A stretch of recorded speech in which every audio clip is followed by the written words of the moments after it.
God never changes. Man cannot tell you what Godhead is.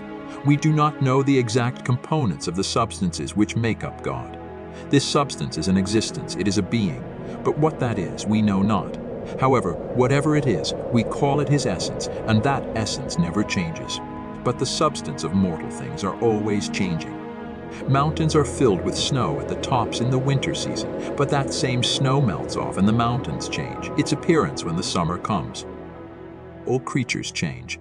Man especially, his body is always undergoing revolution. There may not even be a single particle in the body which was in it a few years ago. Our frames has been worn away by activity. Its atoms have been removed by friction. Fresh particles of matter have, in the meantime, constantly accrued to our bodies, and so it has been replenished, but its substance is altered. The fabric of which this world is made is ever passing away. Like a stream of water, drops are running away and others are following after, keeping the river still full, but always changing in its elements. But God is perpetually the same. He is not composed of any substance or material, but rather he is a spirit. He is a pure, essential, and ethereal spirit, and therefore he is immutable. He remains everlastingly the same. There are no furrows on his eternal brow. No age hath weakened him, no years have marked him with wrinkles and stiffness. He sees ages pass, but with him it is ever now. He is the great I Am. He is the great unchangeable one. His essence did not undergo a change when it became united with the manhood. When Christ in past years did gird himself with mortal clay, the essence of his divinity was not changed. Flesh did not become God, nor did God become flesh by a real actual change of nature. The two were united in hypostatical union, but the Godhead was still the same. It was the same when he was a babe in his crib as it was when he stretched the curtains of heaven. It was the same God that hung upon the cross and whose blood flowed down in a purple river. The self-same God that holds the world upon his everlasting shoulders and bears in his hands the keys of death and hell. He never has been changed in his essence, not even by his incarnation.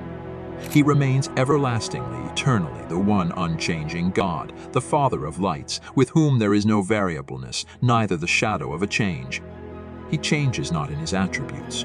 Whatever the attributes of God were of old, they are even the same now. For God has been the same for all of eternity, and he changes not. For he is powerful. He is the mighty God who spoke the world out of non-existence. He was the omnipotent when he piled the mountains and scooped out the hollow places for the rolling deep. Yes, he was powerful then, and his might arm has not weakened, and nor has it grown old. He is the same giant in his might. The sap of his nourishment is undried, and the strength of his soul stands the same forever. He was wise when he constituted this mighty globe, when he laid the foundations of the universe. He had wisdom when he planned the way of our salvation. Yes, even now he is still wise. He is not less skillful, he has not less knowledge. His eye which seeth all things is undimmed. His ear which heareth all the cries, sighs, sobs, and groans of his people, is not rendered heavy by the years which he hath heard their prayers. He is unchanged in his wisdom. He knows as much now as ever, neither more nor less. He has the same consummate skill and the same infinite forecastings. He is unchanged, blessed be his name, in his justice. Just and holy was he in the past. Just and holy is he now.